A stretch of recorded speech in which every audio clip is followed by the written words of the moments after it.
the new framework is a lot of people using AI tools. There are tools like Valley, like Connect More. There's a lot of tools we can get into that are more personalized to the prospect, reference things about their profile, their experience that you can't get with a static placeholder. And I think that's the future is people using AI.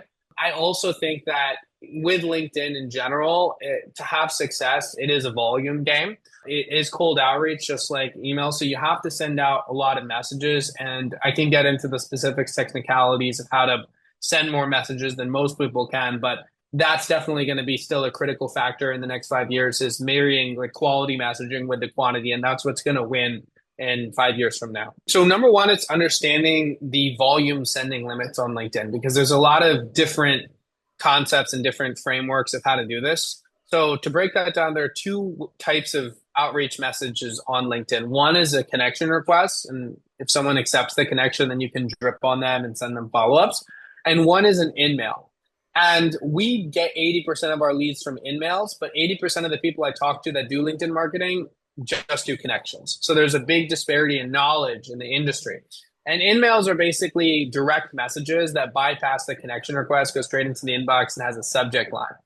And what most people don't know, even those that do in-mails, is that there are ways to actually send out a lot more in-mails than the credits you have. So if you have Sales Navigator, which is the $100 a month premium option, you can actually send up to 800 in-mails per month, not 100 or 150, which is the typical limit, by targeting what's called open profiles, which are other LinkedIn premium users. 80% of open profiles are premium.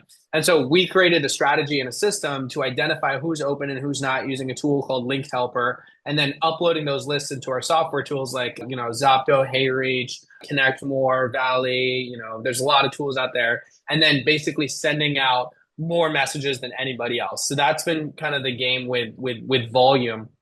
I think your question was along the lines of like what wins? Well, that's what wins is sending out the messages. Number two is actually having enough accounts for the outreach. So you can't use fake accounts on LinkedIn. They get banned. You have to use real human being accounts. And so getting more accounts is always the big scalability issue because each account can only send out 800 emails and 400 to 800 connection requests. It's not like an email where you can send 1 million a month from one account. Well, you get banned, but you can still do it theoretically.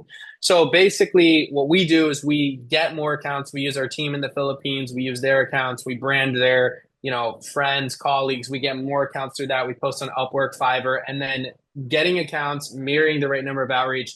And then finally, it's just quality of the messaging, which is really critical, like leveraging the AI tools to personalize, but also focusing on an offer that people actually want and not just spamming them with something that you think they want. So instead of saying, hey, I saw you do this business. I offer IT services. Here's what I do. A better pitch would be, hey, I can save you 15% on your IT costs or save you 15% of your gross margin, focusing on the bottom line of these businesses and understanding that different key decision makers in different departments are going to want different things. So kind of highlighting a different pitch to a COO than a CFO than a CEO.